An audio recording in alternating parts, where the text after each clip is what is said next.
Ramadi, 2006. A room holds its breath after the chaos. A leader stands in front of his team and takes responsibility for a friendly fire disaster that could have broken them. He doesn't spread blame, he absorbs it. What do you hold on to when the world feels out of control and people are looking to you for clarity? Here's the hard answer this book drives home. You own it. You own the plan, the mistakes, the fix, and the future. And you, right now, can do that in your life. If we follow the trail from that quiet room in Ramadi to the decisions you make today, what changes? Extreme Ownership is written by two Navy SEAL officers, Jocko Willink and Leif Babin, who led men in the urban warfare of Iraq and later trained companies to lead under pressure. They didn't write a war story for entertainment. They wrote a field manual for living and leading that works when stakes are high and resources are limited. The reason it matters today is simple. Our world moves fast, plans break, and teams get stressed. When blame spreads, performance collapses. When ownership rises, teams align and results follow. The core idea is sharp enough to carry in your pocket. Leaders own everything in their world. Not because they called every variable, but because they are responsible for aligning people, simplifying plans, and creating the conditions for success. Ownership is not guilt. Ownership is agency.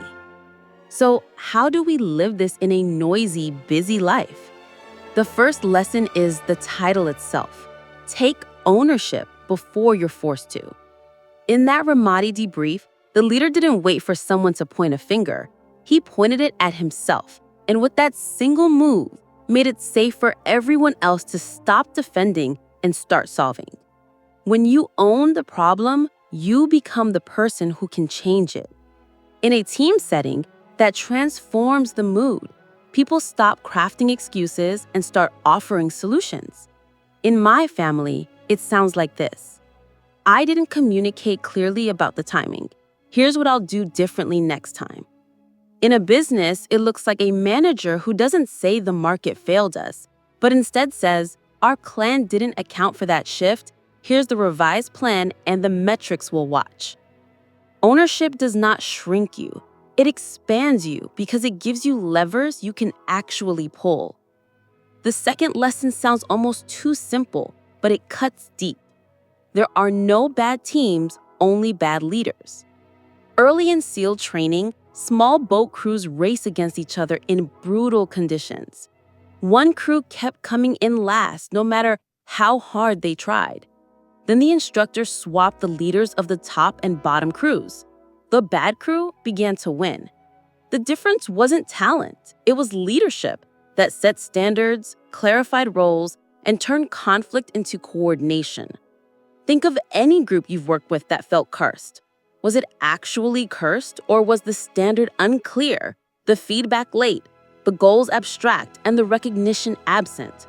When leadership lifts, performance follows. This isn't about being the loudest voice. It's about being the clearest signal. Define what good looks like in observable terms. Shorten the loop between effort and feedback. Celebrate the behavior you want repeated. People will rise to the level of clarity and belief you provide. The third lesson is the backbone of teamwork: cover and move. In combat, one element moves while another covers. Then they switch, leapfrogging forward. In organizations, this means silos kill momentum. Sales blame the product blames ops blames finance. Everyone digs trenches. Extreme Ownership says, we're one team. Your success is my mission. Cover and move is simply coordinated help. If marketing is launching a campaign, engineering removes bottlenecks or offers a quick workaround. If a teammate is under pressure at home, others adjust deadlines to keep the whole unit moving. To live this, identify your nearest adjacent team and decide one concrete way this week you can make their job easier. Then ask them to do the same for you. You'll feel the energy change because motion shared is fear reduced. The fourth lesson is simplicity. Complexity is a comfort for the planner, but a trap for the doer. In the field, complex plans fail because they break at their weakest link, human attention. People forget steps under stress. Radios cut out. Conditions change. Simple plans survive contact with reality. This doesn't mean simplistic thinking. It means distilling intent into plain language, shrinking steps, and stripping jargon so a new teammate could carry the plan forward. If your plan can't be explained in a few crisp sentences, it's not ready. Try this tonight with anything that matters. Write your goal for tomorrow in one sentence.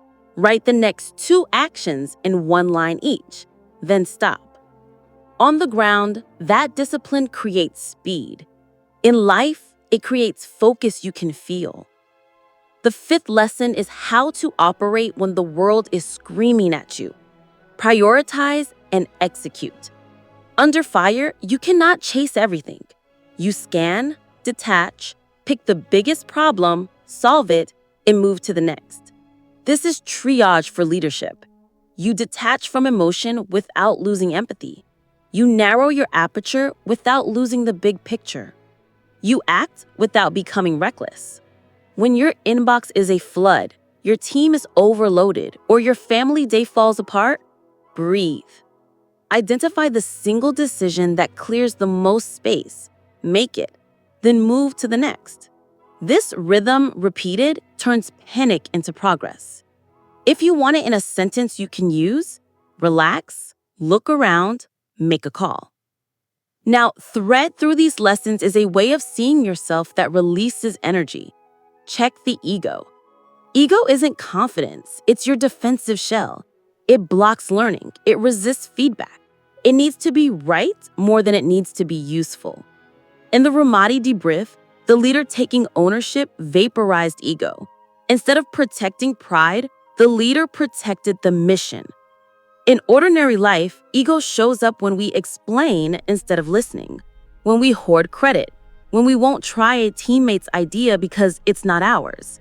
The antidote is humility with teeth. Ask for critique before it finds you. Say, you were right and I missed it when it's true. Share the win and own the loss. Your credibility will grow because people can trust your priorities. There's another thread that ties the battlefield to the boardroom and the kitchen table: belief. If you don't believe in the mission, you won't sell it with conviction, and your team will smell the doubt. If you're a manager rolling out a new process, you must understand why it matters until you can explain it simply and honestly. If you're a parent, you must believe that structure is love before you can hold the line with calm firmness. Belief doesn't mean blind faith. It means doing the work to challenge assumptions, adjust the plan, and then standing behind it. Once you believe, you can push that belief down the chain in clear language. Here's what we're doing. Here's why it matters. Here's how we'll know it's working. Let's bring in decentralized command, woven into everything we've said. Centralized control collapses under pressure. One person cannot see everything, decide everything, and move everyone. The answer is small teams with leaders who understand the overall intent and make decisions on the ground. That means if you lead, you must make your intent obvious. Paint the picture of success. Specify left and right limits. Then let your people run. If you follow, you must own your piece without waiting for constant direction. Upward, communicate what you see and what you need. Downward, give context, not just tasks. When everyone understands the why, the how can flex as reality changes. Now, imagine these principles at work in a regular week. Monday morning, the project is behind. You gather the team and open with ownership. I didn't set clear priorities last sprint. That's on me. Here's the intent for this week in one sentence. Here are the top 2 deliverables. Who needs cover first and who can provide it? Midweek, a problem explodes. Instead of blame, you detach, prioritize, execute. The blocker is the dependency with vendor X. We'll pause feature Y, swarm this, and ship a minimal version by Thursday. End of week, you look back and name the lesson. Our plan was too complex. Next sprint, we simplify scope, clarify roles, and check ego when we feel defensive. The team exhale is real. They will follow you again because you gave them a clear horizon. What about when you don't have formal authority? Extreme ownership still works. You lead up the chain by providing solutions, not just problems. You show your manager a simplified plan, an honest risk list, and a recommended decision. You don't whine, you influence. You lead across by covering peers when their load spikes and asking for help before yours becomes a crisis. You lead yourself with discipline that feels like freedom, an evening review, a short plan for tomorrow, a commitment to clarity in your relationships. You become a person who calms storms by owning a corner of the sky. The book's stories translate because human nature hasn't changed. Under stress, we cling to blame, complexity, and control. Ownership, simplicity, and trust feel risky, but they unlock movement. When a leader owns the failure, the team can own the fix. When a plan is simple, people can act. When decisions are decentralized within a clear intent, information meets authority and speed becomes possible. These aren't slogans. They are habits you practice until they become your reflex when things go wrong. If you want a small starting set you can carry this week, here it is. First, write the mission for your next big effort in one sentence a teenager could understand. Second, list the top 3 risks in plain language and a single step for each that reduces the risk. Third, identify one team you depend on and one action that covers them. Fourth, decide what you will own if the plan fails and say it out loud to your team before you begin. That last step changes the atmosphere in the room. People will work harder for a leader who takes the weight. There is a quiet courage in this approach. It's not about being fearless. It's about being responsible. It's not about having perfect control. It's about exerting intelligent control where it counts and letting go everywhere else. It's not about dramatic speeches. It's about clear, repeatable, simple words that people can remember when they're tired. And it's not about glory. It's about results that last because they are built on trust. So let's wrap this into a feeling you can bring into your next decision. Imagine that room again in Ramadi, 2006. Something went wrong. Everyone could have scattered into self-protection. Instead, leadership stepped forward, owned it, and turned shame into learning, confusion into a plan, fear into coordinated action. That same move is available to you the next time you feel the day sliding away. Breathe, own it, simplify, prioritize, execute, ask for cover and give it. And when it's over, look back with humility and sharpen the lesson. The takeaways are straightforward and heavy. Ownership is agency. There are no bad teams, only leaders who haven't set the standard, clarified the goal, or built belief. Teamwork means cover and move, not compete and hide. Plans must be simple so that people can act under stress. And in the storm, you prioritize and execute again and again until progress appears.